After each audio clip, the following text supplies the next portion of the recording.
Hello बच्चों, welcome back to my YouTube channel. तो आज हम 12th क्लास का पोएम माय मदर एट 66 पढ़ने जा रहे हैं, विच इज़ रिटन बाय कमला दास। ये जो पोएम है ये बहुत ही ज़्यादा इमोशनल सेंस पर बेस्ड है। और ये पोएम एक माँ को देखकर एक बच्ची क्या फील कर रही है उसके ऊपर बेस्ड है। और ये जो फीलिंग है इस फीलिंग से हम सब अवगत हैं बहुत अच्छे से, क्योंकि हर किसी की लाइफ में ये फेज़ आता है। और जब मतलब आप लोगों ने भी ऐसा ऐसा फील किया होगा कि कभी आप अपने पेरेंट्स को ऑब्जर्व कर रहे हो तो आपको लग रहा हो कि अरे यार, पहले मम्मी ये काम कर लेती थी, अब उन्हें इस काम को करने में दिक्कत होती है, अब चेहरे पे उतनी ग्लेजिंग नहीं है। या लाइफ साइकिल इस तरीके की धीरे धीरे माँ बाप बुजुर्ग होते जाते हैं, अपने जीवन के आखिरी पड़ाव पे जाते हैं। तो हमें उन्हें देख के ऐसा डर लगता है कि एक टाइम ऐसा आएगा जब हम होंगे लेकिन वो लोग नहीं होंगे। तो ये जो पोएट है ये उसी फीलिंग को इस पूरी पोएम में डिस्क्राइब कर रही है। तो चलें पढ़ते हैं हम कि क्या बोल रही है poem. It express a daughter fair of losing her ageing mother and the pain of separation. तो ये जो पोएम है ये क्या एक्सप्रेस कर रही है? ये एक्सप्रेस कर रही है एक बच्ची का फियर, किस चीज़ का? Losing her ageing mother.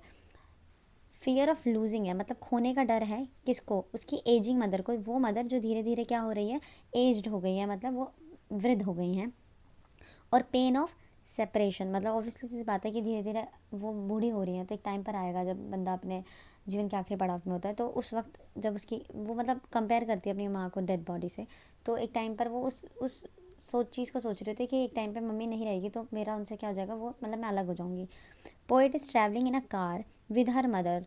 Poet car में ट्रैवल कर रही होती है अपनी मम्मी के साथ, कोचिंग से आ रही होती है बेसिकली। तो ये अपनी मदर के साथ ट्रैवल कर रही होती है। मदर इज़ अस्लीप, अस्लीप मतलब सोई हुई। इसको तुम्हारी बुक में डोज ऑफ लिख रखा है, दोनों का मतलब सेम ही है। Notice sign of old age. तो जब उसकी मम्मी सो रही होती है तो वो अपनी मदर के चेहरे की तरफ देखती है, तो वो ये ऑब्ज़र्व करती है कि जो उसकी माँ है उसकी मम्मी के चेहरे पर जो ओल्ड एज के साइन होते हैं, जैसे पेल चेहरा होना, पीला पड़ जाना चेहरा, रिंकल आ जाना, इस तरीके के साइन वो अपनी मदर के फेस पर ऑब्जर्व करती है। Mother's face compare to the dead body, वो अपने मदर के फेस को डेड बॉडी से कंपेयर करती है। विच लुक लाइक पेल, पेल मतलब पीला सा लग रहा है, पीलापन है चेहरे पे। लाइफलेस, बेजान चेहरा है, बिल्कुल जान नहीं लग रही है। एंड स्टिल, स्टिल मतलब कि कोई भी किसी भी प्रकार का एक्सप्रेशन नहीं है चेहरे पे, एकदम स्टिल है, feeling less, emotion less, glazing less चेहरा है, लग रहा है उसको अपनी मदर का। इसलिए वो अपनी मदर के चेहरे को किससे कंपेयर करिए? एक डेड बॉडी से, ठीक है। चिल्ड्रंस प्लेइंग, अब वो फिर जब ये सोच ही रही होती है, फिर वो अपनी सोच को वो, क्योंकि जब ये सोच रही होती है इस तरीके की चीज़ें और अपनी मदर के फेस को डेड बॉडी से कंपेयर कर रही होती है, तो वो इस फीलिंग से दूर होने के लिए कि मैं क्या ही सोच रही हूँ, इससे दूर होने के लिए वो अपना फोकस क्या करती है, पिवट करती है, चेंज करती है बाकी चीज़ों पर। तो वो देखती है कि चिल्ड्रंस आर प्लेइंग, चिल्ड्रंस खेल रहे हैं। यंग ट्रीज रशिंग पास, जो यंग ट्रीज हैं वो क्या कर रहे हैं, वो आगे जा रहे हैं, मतलब जब कार चल रही है तो वो पीछे निकल रहे होंगे, तो उनको ही बोल रही है।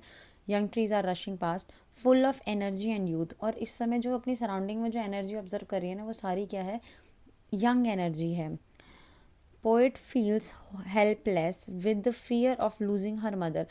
जो पोएट है वो फील कर रही है हेल्पलेस, हेल्पलेस मतलब कोई ऐसी सिचुएशन जब आपको पता हो कि ये तो होना ही है, और वो सिचुएशन ऐसी हो कि आप उसमें कुछ कर नहीं सकते, मतलब this is out of your control. तो you just only can do one thing that accept the reality. तो वो यही फील कर रही है, हेल्पलेस फील कर रही है। उसे सब कुछ पता होने के बावजूद भी वो अब इस चीज़ के लिए कुछ नहीं कर सकती है। With the fear of losing her mother and unspoken sadness. Unspoken sadness मतलब एक ऐसा दुख जिसको आप व्यक्त भी नहीं कर सकते हो, बता नहीं सकते हो। Poet smile and says see you soon amma. जाते वक्त तो अपनी अम्मा को बोलती है सी यू सून अम्मा, मतलब दोबारा मिलेंगे, जल्दी ही मिलेंगे। हाइड हर पेन, अपने दर्द को छुपाते हुए। All she did just smile, smile and smile. और लास्ट वक्त वो कुछ मतलब लास्ट वक्त उसने अगर कुछ किया है तो बस वो उसने अपनी मम्मी को सी यू सून बोला है, और आते वक्त बस मुस्कुराते हुए वहाँ से आ गई है।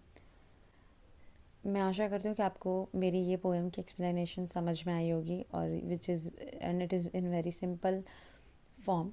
तो आपको अगर ये मेरी पोएम पसंद आई है तो कृपया करके इसे लाइक करें, शेयर करें, सब्सक्राइब करें।